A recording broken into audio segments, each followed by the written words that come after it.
I got a question. Why do we play video games? I still remember running a team of 5-star Brazilian skillers on FIFA 13.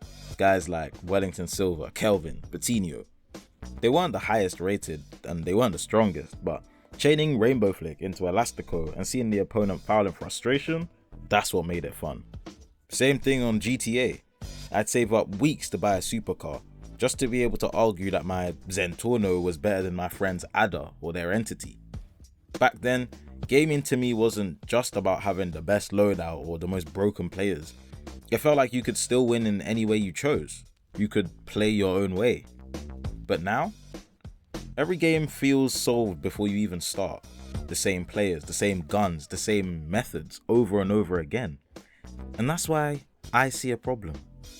It's not that the meta exists. That's always going to happen in anything, not even just gaming. There's always a most efficient way to do something. The issue is when the meta becomes the only way to play. It stops being about playing for fun and starts being about efficiency and winning at any cost. So sit back, grab your Pringles, because today we're talking about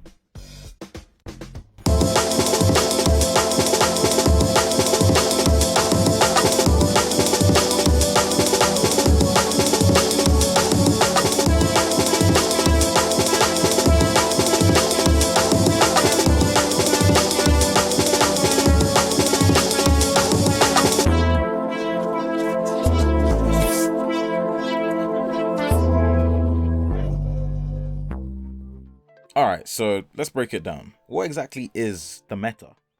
Meta stands for most effective tactics available. Basically, it's the way players figure out the best or most efficient way to succeed in a game. It happens in basically every competitive game. If you've ever played a shooter, a sports game, or a battle royale, you know what I mean.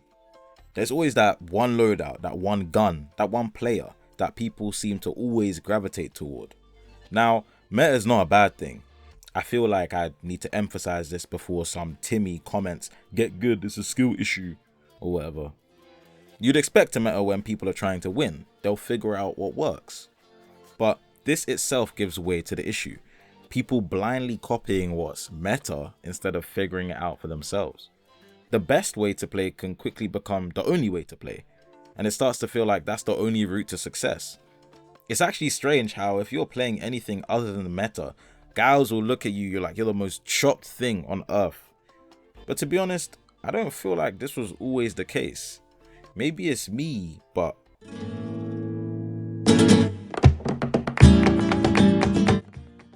back in the early days, FIFA 12, FIFA 13, the game felt a lot more open. I was seeing pro players using cards with questionable stats like 70 rated Benteke or a slow tanky Lukaku and still do well. I've seen Abu Dhabi look like prime icon Javi in the right hands. But as time went on, FIFA's Ultimate Team mode evolved. It became less about having fun with creating your own squad and more about chasing the perfect meta. Now, you need specific playstyles, wingers with insane pace, certain formations, and of course every single promo card. Bro, how are there so many promos? Players started chasing the meta teams and soon you couldn't get away with using players just because you liked them. The game was designed in such a way that the best way to win was to follow what the pros were doing. EA defo has a huge part to play in this too, but the FIFA community is ass. They enable this EA garbage every year, and yes, I know by buying the game I'm part of the problem. It's the same thing with GTA 5. The only concern used to be having a 10-car Eclipse Towers apartment. It was a true sandbox. There were so many options.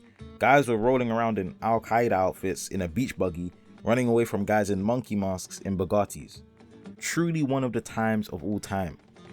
But fast forward to now, and the meta has turned the game into a second job. And I'm actually employed. Yeah, I am actually employed. That's why there's like one video every 3 months. But anyways, vehicles like the Oppressor Mark II and Raiju have cooked the game. It's to the point where there's no point using any other vehicles because those two can do everything the other ones can by themselves. I might make a video about this in full low-key. Let me know in the comments if you're feeling it. Shout out to Cockler, by the way. This guy, bro, best GTA YouTuber that is. Go watch his videos. But anyways. Games like Overwatch and Apex Legends have their own version, but a meta still reigns. Sure, characters like Reaper in Overwatch or Wraith in Apex are consistently strong, I think. Don't attack me, I've not played Apex in like a year. But at least the games allow for some flexibility.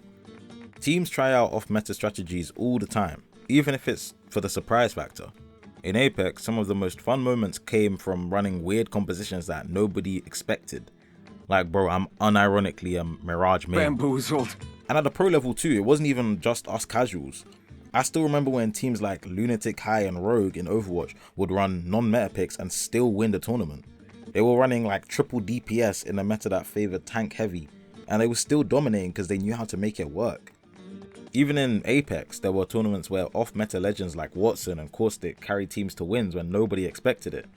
It's that unpredictability that makes gaming feel alive, even in games with a strong meta. So, if that's the problem, the real question is,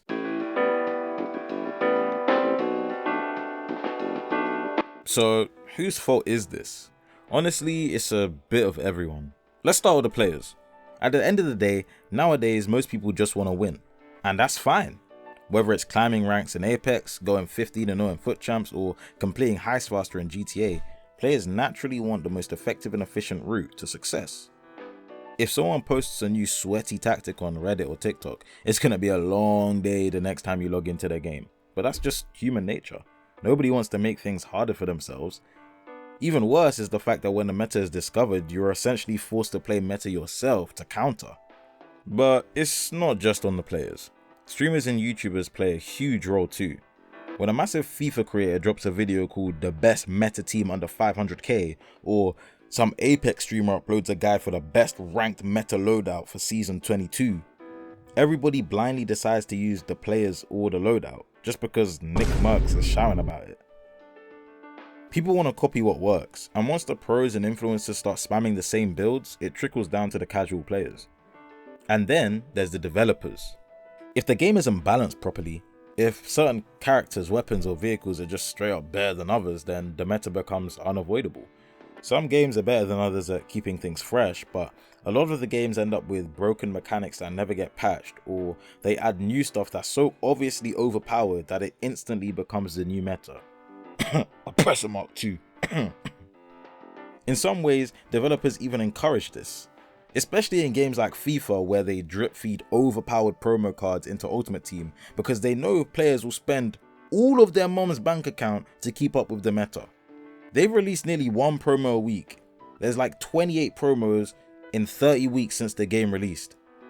It's this combination, players wanting to win, streamers showing off what's broken, and developers either failing to balance or deliberately pushing meta content, that all snowballs into the situation we're in now. The meta didn't just change what people used in games, it changed how people think about playing the games in the first place. Instead of asking what's the most fun way to play, it's turned into what's the most efficient way to win. But that doesn't have to be the case. You can still have fun without doing what everyone else is. To be honest, it makes it more enjoyable when you manage to beat someone who's a meta sheep. I don't really play much FUT anymore, but I've made an Alex Iwobi centric team for the last 3 years. Shout out Iwobi, by the way, the GOAT, more GA than Rodrigo. That's another video, don't sleep on Iwobi. In GTA, I do all the hanger missions with no Oppressor or Raiju, just my Ocelot Virtue or my Buffalo. And I already said how I only really used Mirage or maybe Lifeline when I used to play Apex. Maybe it's just me, maybe I'm the weirdo, I'm the unk, but I still feel like games are best when you focus on having fun, not sweating as hard as you can to win. It's not that chasing meta is wrong, it's that when everyone is doing it all the time, there's no more discovery, no more individuality, no more dumb, funny, I can't believe that worked kind of moments. Just a bunch of people running the same teams, the same loadouts, the same missions, all in different lobbies.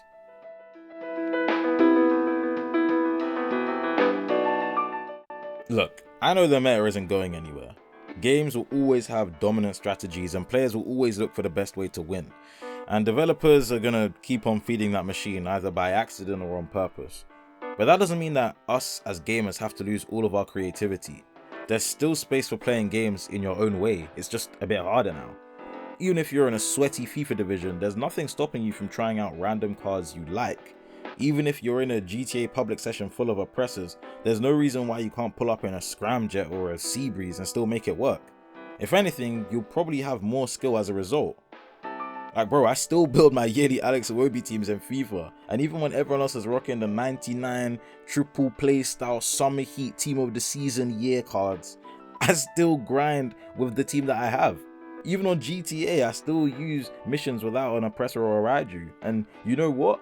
The times when I'm in the sky and I'm able to beat someone with a pyro, or a sea breeze for that matter, they hit different. When I'm able to use something that wins without the meta crutch, it's even more satisfying.